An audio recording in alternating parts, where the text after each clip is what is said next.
해요. 왜냐하면 그렇게 중요한 것 같지 않아요. 뭐 시어머니와 며느리, 주로 시어머니에게 유리한 그런 말씀인 것 같아요. 그 룻이 그렇게 시어머니를 이렇게 봉양하는 헌신적인 모습을 보면 이게 왜 성경에 들어갔을까? 그렇게 볼 수 있지만요. 그러나 성경이 오묘한 것은 의미 없는 성경이 없습니다. 눈을 열어서 성경을 보면 그 속에 담겨 있는 그 기가 막힌 복음의 진리들, 그 오묘한 하나님의 그 역사를 이끌어가는 그의 섭리가 이게 그냥 혀를 내두를 정도로 어떻게 이렇게 하나님께서 하시나 하는 느낌이 실제로 듭니다. 그런데 제가 서두에 드렸던 말씀처럼 그 원래 제가 이제 룻기를 몇 번 읽을 때 원래 전하려고 했던 방향은 그 룻기니까 그 룻의 믿음을 중심으로 말씀을 전하려고 했어요. 그리고 오늘은 그 영상으로 지금 이제 그 강사 중에서 지금 타임이 유기성 목사님이 그 다시 복음 앞에 말씀 전하는 시간인데 그 영상을 실황으로 이렇게 예배를 드리려고도 했습니다. 근데 그 담당하는 분이 보안이기 때문에 안 됩니다. 그래서 제가 그래도 제가 틀 수는 있습니다. 근데 순종하는 마음으로 그분이 그쪽의 책임자니까 제가 알겠습니다.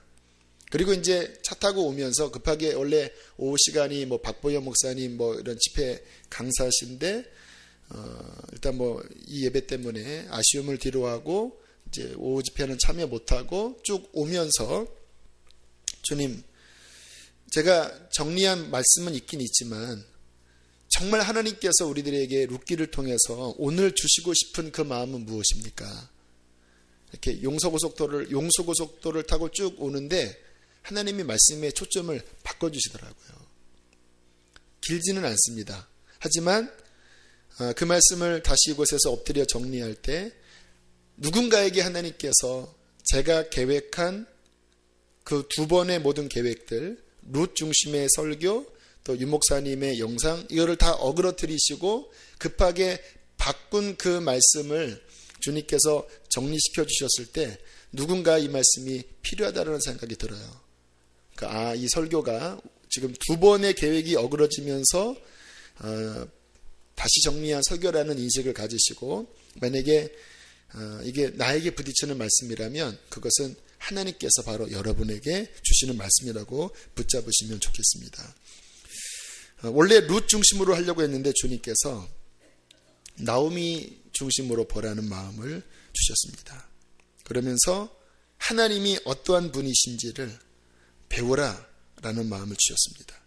자, 오늘 성경에 보면 한 가문에 저주와 같은 비참한 실패 이야기가 나와요.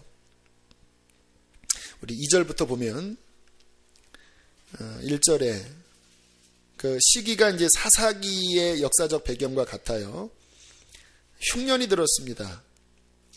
베들레헴에 엘리멜렉이라는 사람이 살았는데 너무 먹을 게 없으니까 두 아들을 데리고 아내를 데리고 모압 지방에 이제 가서 잠깐 거류했습니다. 2절 읽겠습니다. 시작.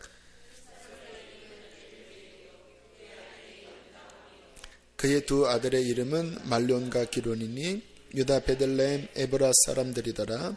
그들이 모압 지방에 들어가서 거기 살더니 말론과 기론이라는 두 아들이 있었죠. 3절 비참함이 시작됩니다. 시작.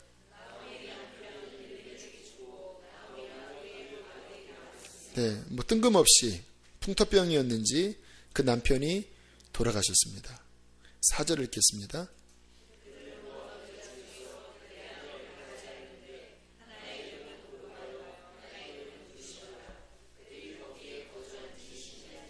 거기서 결혼을 했습니다. 이방 여인들과.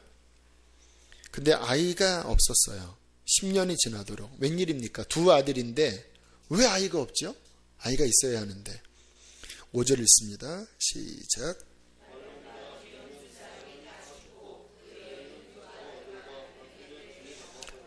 씨가 말라버렸습니다. 아이도 없고 남편도 없고 과부만 셋이 되었습니다.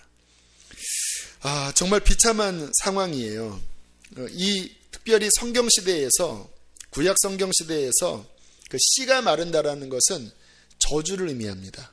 왜냐하면 각 집안마다 기업이 있거든요.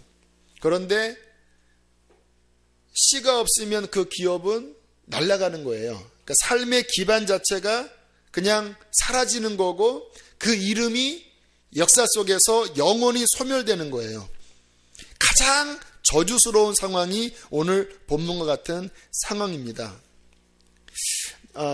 오늘 읽었던 그 말씀에 보면 처음에는 부자였던 것 같아요. 내가 풍족하게 해서 나갔더니 비어 들어오게 됐다라는 말씀을 보면 굉장히 재산도 있었던 것 같아요.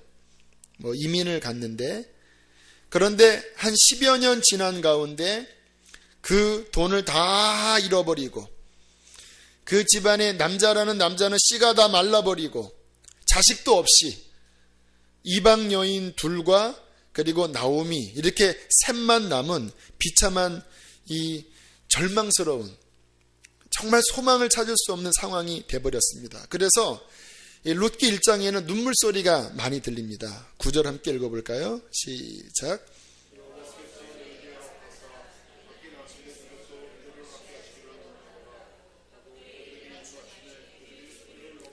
막 속에 이 서러움과 한이 쌓여 있습니다. 그들이 입 맞추고 가라고 그랬거든요. 그랬더니 막 엉엉 울면서 같이 가자니 어떻게 소망이 없잖아요.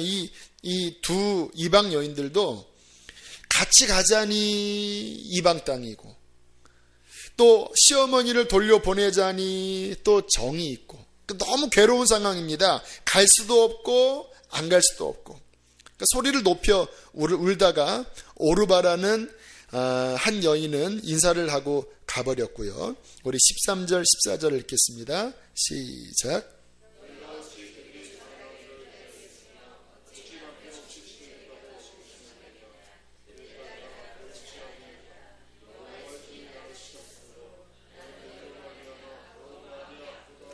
(14절)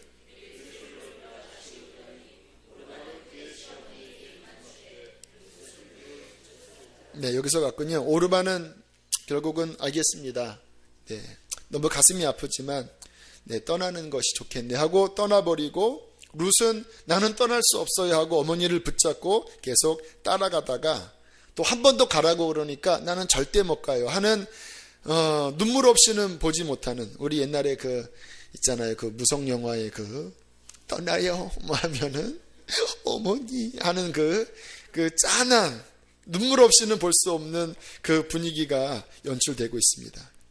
결국은 그렇게 다 망하고 한 여인은 가버리고 이제 나오미와 그 이방 여인 룻과 함께 고향으로 돌아왔을 때 한 10몇 년 만에 돌아오니까 동네 사람들이 이게 나오미냐 이게 나오미냐 하면서 흥분해서 그렇게 나오미를 맞이할 때에 나오미의 대답, 오늘 본문입니다. 20절. 나오미가 그들에게 이르되 나를 나오미라 부르지 말라. 이게 기쁨이라는 뜻인가 봐요. 나를 말하라 하라. 쓴, 비탄 그런 뜻이죠. 이는 전능자가 나를 심히 괴롭게 하셨습니다. 21절 다시 한번 읽어주실까요? 시작.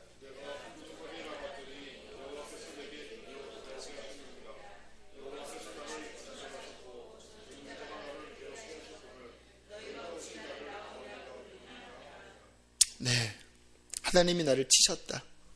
징벌이 내게 임했다. 항상 모태신앙들은 이렇게 어려움을 당하면 항상 자책을 하면서 하나님이 나를 벌 주셨다. 이런 마음에 굉장히 괴로움을 깊이 느낍니다. 하나님이 벌 주신 것일까요? 모르겠습니다, 저는. 성경에 하나님이 벌 줬다라는 말씀은 안 나오지만, 이 환경 자체가 복받은 환경은 아니니까, 전능자가 나를 벌하셨고 전능자가 나를 징계하셔서 괴롭게 하셨다. 나는 비탄한 소망 없는 인생이다 하면서 슬피 울면서 고향으로 돌아왔습니다. 다 망해버린 것 같은 상황. 하나님이 현실을 보면 버리셨잖아요. 씨가 없으니까. 자, 과연 이런 상황에서 하나님은 어디 계실까요? 우리 주변에도 그런 분들 있잖아요. 혹시 내가 그럴 수도 있잖아요. 하나님은 어디서 뭐하고 계신 것일까요? 이런 일이 벌어지도록 하나님께서는 왜 막아주지 않았을까? 전능하시다고 하는 하나님이. 그분께서 말씀으로 천지를 창조하셨으면 충분히 막을 수 있을 텐데, 이러한 인생의 결과론적으로 왜 하나님이 나를 돕지 않았나? 그래, 내가 잘못했겠지. 그래도 남들보다 내가 그렇게 썩 잘못한 것 같지도 않은데, 이러한 아주 복잡한 심경이 이러한 어려움을 당할 때 저나 여러분이나 모든 사람들이 느끼는 바입니다. 제가 말씀을 묵상할 때 차를 타고 오는데 주께서 그런 마음을 주십니다. 하나님이 자비한 하나님이심을 이 말씀을 통해서 알리도록 해라. 자비한 하나님처럼 안 보이잖아요. 그러나 하나님께서 오늘 룻기를 다른 쪽으로 볼 수 있습니다. 그런데 오늘 주님이 이 가운데 누군가에게 말씀을 하실 때 우리 하나님이 자비한 하나님, 다 망한 것 같고 소망 없고 하나님께 징벌받은 것 같지만, 그러나 그 하나님은 자비한 하나님이라는 것을 전하라는 마음을 주셨습니다. 룻기에서 보여주시는 하나님은요, 그 모든 상황들을 보고 계십니다.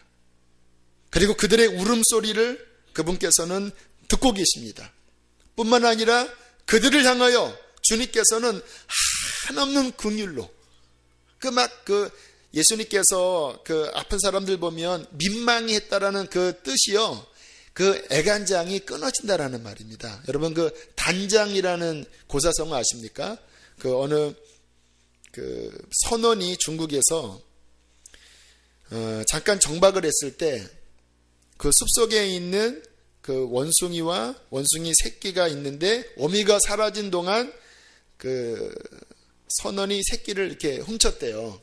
그리고 이제 배가 출발을 하는데 천천히 이렇게 가지 않겠습니까? 어미가 막 쫓아오는 거예요. 그 새끼 때문에 100리를 쫓아오는 거예요. 막 울면서. 그러다가 어느 다리인가 난간 밑을 지나갈 때 그 어미 원숭이가 탁 뛰어내려서, 그리고 그 새끼한테 달려들었는데 새끼 한 번을 이렇게 보더니 이 어미 원숭이가 돌아가셨대요. 그래서 이게 왜 이런가 해서 가슴을 이렇게 열어봤더니 그 속에 그 창자가 다 끊어졌다고 합니다. 얼마나 그 새끼에 대한 애절한 마음인지. 그래서 단장이라는 중국의 말이 나왔다고 그러더라고요. 그래서 그 선장이 화가 나서 그 새끼 원숭이를 훔친 그 선원을 매로 쳐서 내쫓아버렸대요. 얼마나 그냥 가슴이 아팠는지. 애간장이 끊어지는 것이 주님의 민망하다라는 말입니다. 그 사랑 때문에. 주님께서 그 고통스러운 이 상황을 보시면서 그 단장, 그 애간장이 끊어지는 그분의 긍휼과 자비로 나오미를 바라보고 계셨습니다. 주께서 그 부분을 열어서 여기 있는 누군가에게 보여주라는 마음을 주시더라고요. 자, 이것이 이제 어떻게 나타나는지를 보면요. 자, 룻한테 너도 돌아가라. 솔직히 룻도 이게 기대가 없거든요. 나이가 젊은 것 같아요. 근데 옛날에 그 형수 취수 제도라는 제도가 있습니다. 뭐냐면 그 남편이 돌아가시면 거기에 있는 남동생이 형수를 취해서 대를 잇게 하는 원리가 구약율법에 있거든요. 근데 동생도 없으니까 완전 미래가 없잖아요. 근데 룻한테 돌아가라고 하니까 룻이 이 성경에 14절에 보니까 룻은 그를 붓 쫓았더라. 이게 좀 국어 문법적으로는 말이 안 맞는 말이래요. 붓 쫓았더라. 붙들어서 쫓았더라, 그 말의 합성어인데 성경에만 있는 말입니다. 붓 쫓았더라. 자, 그러면서 다시 한번 가라고 하니까 16절부터 17절까지 이렇게 대답합니다. 함께 읽겠습니다. 시작.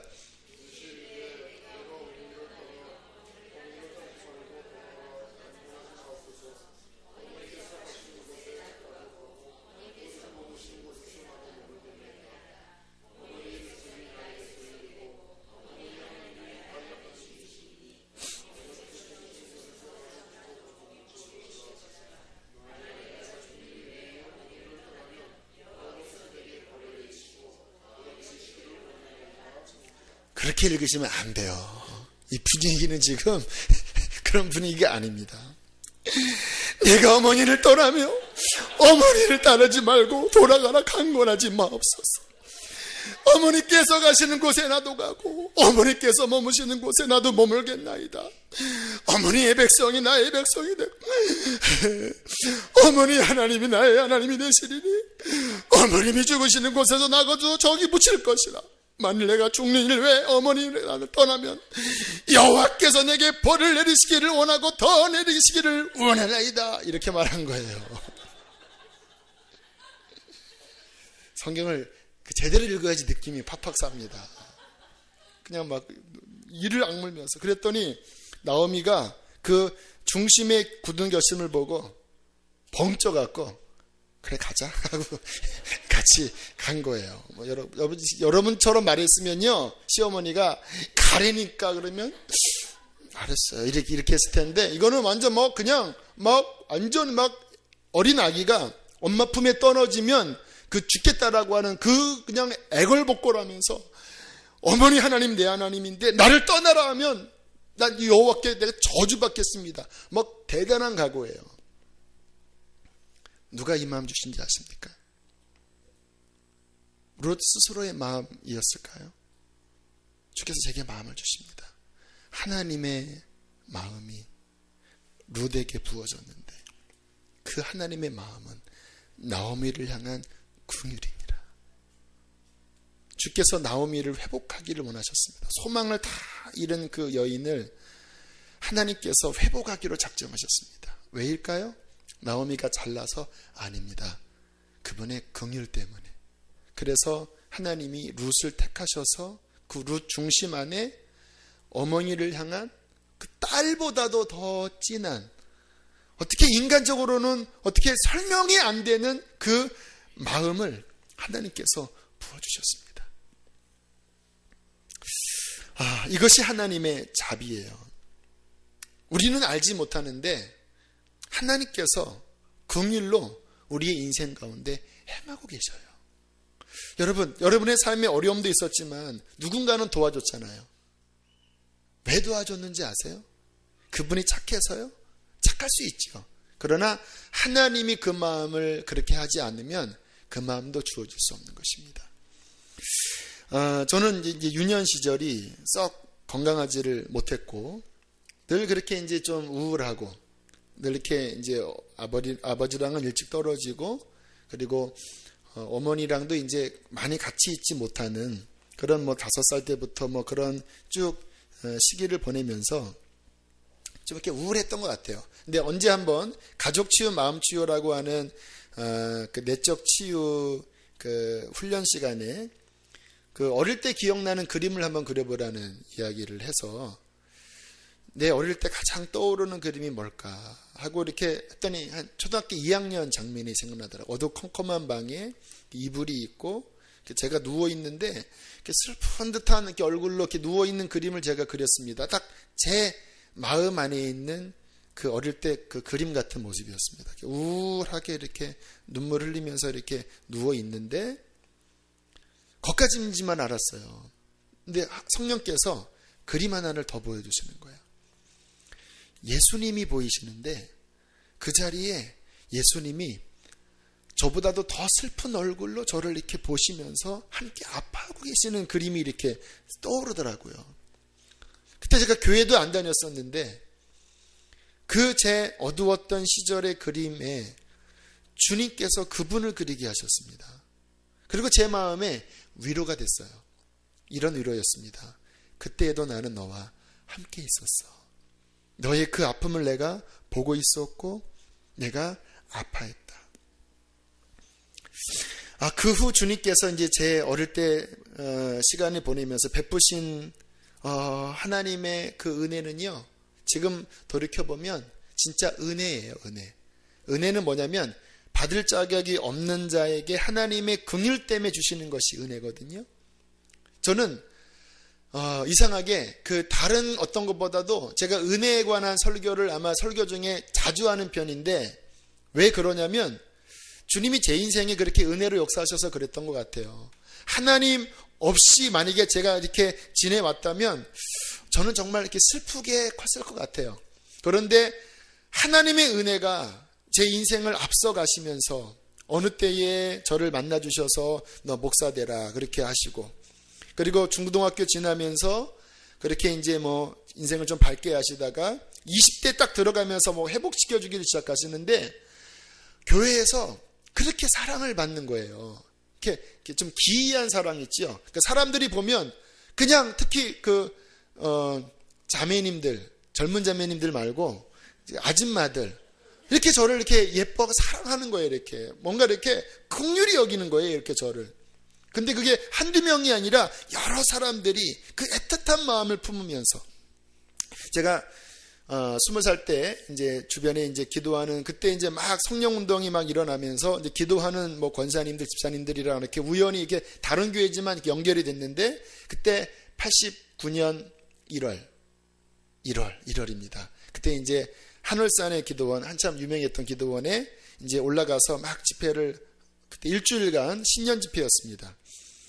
근데 같이 이제 기도하는 한 집사님이 저한테 안쓰럽게, 대영아, 내가 너를 위해서 기도해 보니까 너는 너를 위해서 기도하는 그 기도가 너무 쌓여지지 않기 때문에 너 꼭 그렇게 네 기도가 많이 쌓여지도록 그렇게 기도해라. 너를 위해서 기도해 보니까 많이 그게 참 어렵겠다. 네가 목회하는데 어렵겠다. 근데 그 말이 되게 이렇게 그래 그럼 기도자를 모아야지라는 마음보다는 이렇게 속상하더라고요. 앞으로 목회할 것도 이게 참 만만치 않은데 기도가 안 쌓여져 있다니 갑자기 막 마음이 서러운 거예요. 그래서 그 사람이 하도 많아서 중2층에서 이제 그 집회를 했었는데 너무 이렇게 속이 상해서 막 울다가 에이 앞에 가야지 하고 다 기도할 때 저는 이제 맨 앞쪽에 이제 막 이렇게 가서 막 서러운 마음으로 막 하나님께 이제 기도를 했습니다. 그때 난리가 난 거예요. 그 말을 했던 집사님이 대영이가 없어졌다. 휴거 당한 거 아니냐. 막 찾는데 저는 그때 이제 울면서 앞에서 기도하고 있었고, 그때 지금도 아마 사역하시는 피종진 목사님, 그때 이제 한참 그 흰 옷 입고 막 여러분 막 하셨을 때인데, 그분이 이렇게 안수하겠다고 이제 다 기도받으라고 하는데, 안수가 뭐 이게 아닙니다. 탁탁탁 이렇게 가는 거예요. 그분이 탁 잡고 지나가는 순간, 진짜 여기서 번개 같은 불이 찌익 하고 들어오더니 얼마나 막 은혜를 주시는지 막 불을 받고, 그리고 막 마음이 막 다 회복돼서 그리고 다시 이제 그 어떤 우울했던 마음이 극복되고 다시 2층으로 올라왔더니 휴거당한 줄 알았다, 막 미안하다 막. 근데 그 다음부터 그 중에서 한 권사님이 영적 어머니처럼 되셔서 지금은 71세인가 2세가 되셨는데 지금까지 그렇게 눈물로 기도하고 계셔요. 어느 때는 막 금식도 하시고 밤새 기도하시는 분이신데, 그렇게 기도하면서 하나님께서 저희 어떤 영적인 공백들을 하나님이 채워가시더라고요. 가족들을 구원해 가시고, 가정이 1년에 2번 다 모여서 예배를 드리게 하시고, 아름다운 가정을 이루면서 저는 아들을 셋 낳았잖아요.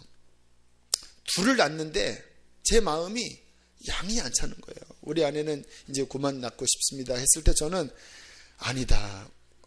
성부, 성자, 성령 완전수는 3이다. 다시 기도해봐라. 나도 힘든 건 아는데 아무리 생각해봐도 하나님이 예비하신 한 아이가 더 있는 것 같다. 그렇게 자꾸 이야기했더니 2년 만에 세뇌를 당해서 알았다고. 근데 둘 낳을 때까지 몰랐는데 마지막 셋 낳고 난 다음에 그 아이가 커갈 때 제 안에 치유가 일어나는 거예요. 제 어릴 때 상처가 뭐였냐면, 형님과 누님을 이제 아버지랑 살고 저는 이렇게 떨어지면서 그 형제와 이별하는, 방학 때 있다가 이별할 때 그렇게 제가 막 울었습니다. 그렇게 막 서러운 거예요. 그러다가 나중에는 시간이 지나면서 그게 이제 뭐 마음에 이제 그렇게 그냥 굳어져 버리고 했을 때 제 안에 아픔이었나 봐요. 근데 그 새 아이가 이렇게 노는 걸 보면 이상하게 그게 막 치유가 돼요. 막내가 막 나갔고, 막 큰 형이 막 그 둘째가 막 막내 따돌리면 막 내가 따돌림 받는 것 같고 하면서 그렇게 치유가 마음에 일어나더라고요. 그래서 하나님이 셋 낳게 하셨나. 그러면서 지금 이 자리에 있는 이 모습을 바라볼 때 내가 무엇이가. 근데 지난주에 말씀드렸잖아. 반장 한번 해보지 않고 교회 그 중고등부 회장 한번 해보지 않았던 제가 이렇게 하나님의 말씀을 대언하는 이 자리에 서 있는 걸 생각할 때 은혜로다. 은혜구나. 정말 왜 나 같은 자를 하나님이 쓰시지 하면 내가 생각나는 것은요, 진짜 가장 초라하기 때문에, 가장 제가 그 슬피 울었던 그런 나였기 때문에 하나님의 긍휼로 인해서 나의 어떠한 가진 것이 아니라 진짜 하나님의 긍휼 때문에 내가 이 자리에 있구나. 그래서 저는 은혜라는 그 단어가 생각나면 그렇게 눈물이 나고 감격스러워요. 이번에도 다시 복음 앞에 가서 어떤 분이 은혜라는 찬양을 드리는데 나도 모르게 손을 들고 하나님 맞습니다. 은혜입니다. 하나님 은혜입니다. 그 고백이 나왔습니다. 하나님께서 우리에게 은혜의 하나님이십니다.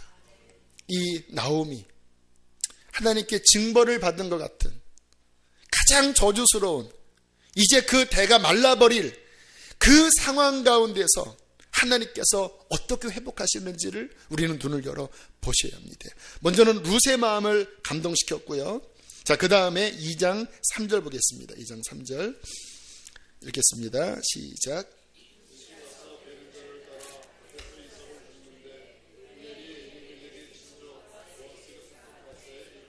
네, 성경은 짓궂게 우연이라고 표현합니다.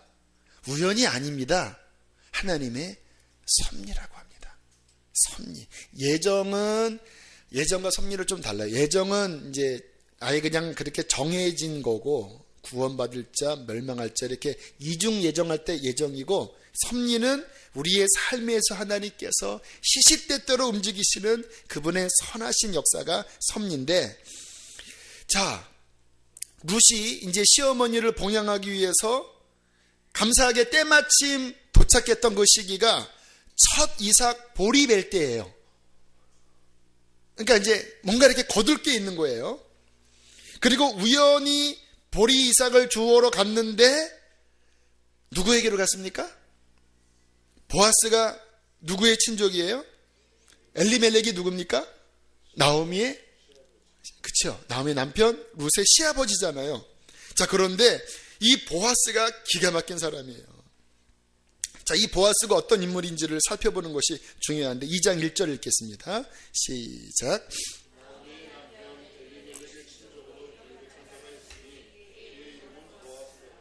자, 엘리멜렉의 친족인데 어떠한 자라고 그래요? 유력한 자가 무슨 뜻이냐면 부호라는 겁니다. 이 나오미의 가정의 그 빈곤함을 충분히 채워줄 수 있는 부호라는 거예요. 그런데 더 감사한 것은 이 보아스라는 사람의 성품이 굉장히 하나님의 마음을 갖고 있어요. 긍휼히 여깁니다. 이 룻이 예뻤는지 안 예뻤는지 모르겠어요. 그런데 그 보아스가 룻을 대할 때 보면 굉장히 너의 그 시어머니를 향한 그 마음이 너무 기특하다. 너 정말 기특하다. 너희 가정의 그 어려운 형편에 대해서 내가 불쌍히 여긴다. 다른 데 가지 말고 괜히 남자들이 해코지하니까 여기 보리 이삭 줍고 또 종들한테는 좀 이렇게 흘려라 이렇게 하고 막 되에 이어주고 하는 그 하나님의 긍휼한 성품을 가진 자비로운 은혜로운 자라는 거예요. 또 굉장히 믿음이 충만합니다. 그 곡식 뺄 때 딱 종들을 보니까 하나님께서 너희와 함께 하시기를 원한다. 그랬더니 또 뭐 종들이 하나님이 너희들에게 너희와 함께 하시기를 원한다. 그랬더니 종들이 하나님이 당신에게 복 주기를 원합니다. 굉장히 믿음의 말을 하는 신앙이 충만한 사람이었고요. 더 재미있는 사실이 있습니다, 여러분. 자, 이 보아스의 엄마가 누군지 아세요? 보아스의 엄마가 누굴까요? 여기서 성경이 재밌어요. 마태복음 1장으로 가보세요. 마태복음 1장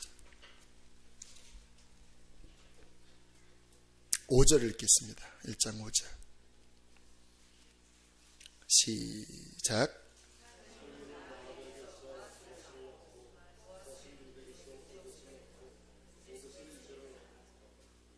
네, 보아스의 엄마가 누구예요? 라합이 누군지 아세요? 네, 그 여리고성 망할 때 믿음을 가지고 있어서 히브리서 11장에도 나오는 그 믿음의 여인, 가나안 원래 멸망당을 해야 될 그 원주민 그 여인, 그러나 하나님의 긍휼을 받아서 메시아의 족보에 들어갔던 그 여인, 그 여인이 보아스의 어머니였습니다. 아마 그래서 더 이 모압 여인 룻에 대한 그 열린 마음, 긍휼의 마음이 있을 수도 있습니다. 완전한 유태인이라면 이 모압 여인에 대하여 경계했을 텐데, 이 보아스는 기생 라합, 가나안 원주민, 이방 여인의 이렇게 후손이에요. 가장 중요한 것, 이 보아스는 어떠한 자격을 가지고 있었냐면 기업 물을 자라는 그 위치를 가진 사람이었습니다. 그 복음적인 해석에서는 그게 가장 중요합니다. 기업 물을 자가 뭔지 혹시 아세요? 레위기 25장 25절에 보면 율법에 그런 내용이 있습니다. 만약에 어떤 사람이 그 가나안에 자기 기업이 있는데 어떻게 망하고 어려워서 그 기업을 다 빼앗기게 됐다. 그때 그 사람이 갚을 능력이 없다고 한다면 가장 가까운 친족 중에 누가 대신 그 기업을, 그 빚진 것을 대신 물러줘서 갚아줘서 이 사람으로 하여금 그 어려움으로부터 구제할 권한을 가진 자, 이 제도를 둘 테니까 너무 어려울 때는 가장 가까운 친족이 기업을 물게 하라. 그런데 이 보아스가 그 기업 물을 자라는 거예요. 이 기업 물을 자가 왜 복음적으로 중요하냐면 예수 그리스도가 바로 이 기업 물을 자로 우리에게 오신 거예요. 우리가 죄로 말미암아 빚졌잖아요. 그런데 예수님께서 하나님이실 때는 기업을 물을 수가 없습니다. 신이니까. 그래서 그분께서는 육체를 입어서 인간의 친족이 되셔서 친히 인간의 그 죄값을 자신의 몸으로 갚아주심으로써 기업 물을 자로 이 땅에 오신 분이 예수 그리스도이십니다. 다시 말하면 여기서 나오는 보아스는요, 예수 그리스도세요. 예수 그리스도. 나오미의 그 철저하게 망한 인생을 소망으로 일으키실 예수 그리스도를 상징하는 것입니다. 자, 4장 15절부터 17절까지 보겠습니다. 4장 15절부터 17절 시작.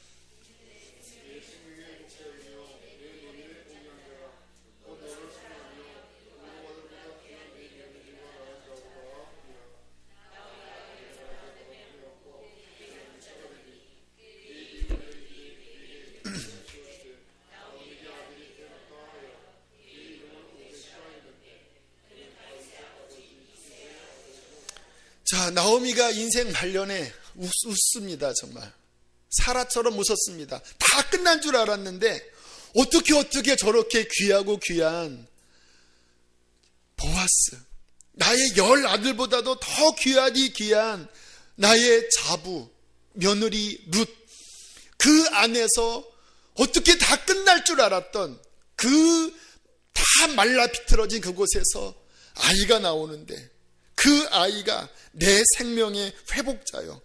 얼마나 귀한지, 이 아이가 나를 이제 봉양하고 내 가문을 살리는구나 하고 그 이름을 오벳이라 지었는데, 그 오벳이 이새를 낳고 이새가 다윗을 낳고 다윗이 솔로몬을 낳고 솔로몬이 르호보암을 낳고 르호보암이 낳고 나와서 누구에게까지 갑니까? 예수 그리스도에까지 가는 겁니다. 여러분, 이런 분이 우리 하나님이십니다. 어렵고 실패하고 다 망한 것 같지만 그러나 자비하신 하나님이 다 보고 계셨습니다. 눈물을 헤아리고 계셨습니다. 그리고 불쌍히 여기셨습니다. 그분께서 회복시켜 주시는 거예요. 과거처럼 아닙니다. 더 크고 귀하게. 누구를 통하여? 보아스인 예수 그리스도를 통하여. 저의 유년 시절 배경이 그랬지만 예수 그리스도, 나의 보아스이신 예수 그리스도가 내 인생을 붙잡으시자 저의 삶이 회복되더라고요. 지금보다 하나님은 내 미래가 더 충만함으로 회복되게 될 것을 믿습니다. 2년 전에도 저는 이제 이렇게 끝나는 건가? 이제 나는 뭐 어디 이제 목회도 못하나? 그렇게 제 삶의 나락으로 떨어졌을 때 보아스이신 예수 그리스도가 그 끝자락에서 다시 나를 잡아 일으키셔서 이 자리에까지 이르게 하시고 내 앞은 더 하나님께서 귀한 곳으로 이끌어 주셔서 제 삶을 회복시켜 주실 것입니다. 사랑하는 교회 여러분, 소망을 품으십시오. 우리에게는 보아스이신 예수 그리스도가 계십니다. 한번 상상을 해보세요. 엘리멜렉이 죽지 않고 말론과 기론이 별탈 없이 그렇게 잘 지내서 애기 숨풍숨풍 낳고 그렇게 흘려버렸다면 이 나오미의 가정은 뭐 성경에도 기록되지 않았겠고 예수님의 족보에도 기록되지 않았겠고 그냥 뭐 괴롭지는 않았겠지만 영적으로 바라볼 때 그의 인생은 결코 복되다라고 말할 수 없었을 것입니다. 그러나 오히려 그 어려움이 오히려 그 고난이 하나님의 긍휼의 작용을 통하여서 더 놀랍게 회복되었다라는 것입니다. 그리고 제가 가만히 보니까요. 다시 한번 마태복음 1장으로 가보세요. 이 하나님의 이 긍휼의 마음의 성품이 이 성경에 여러 군데에 기록되어 있는데요. 다시 마태복음 1장으로 보세요. 자, 3절 한번 읽어보실까요? 3절 시작. 자, 여기에 이 예수님의 족보에 여자 이야기가 4명 나오는데 다말이라는 여인이 나와요. 그 다음에 아까 봤던 5절에 보면 라합이라는 여인이 나오고 루시라는 여인이 나와요. 6절 읽겠습니다. 다윗은 시작.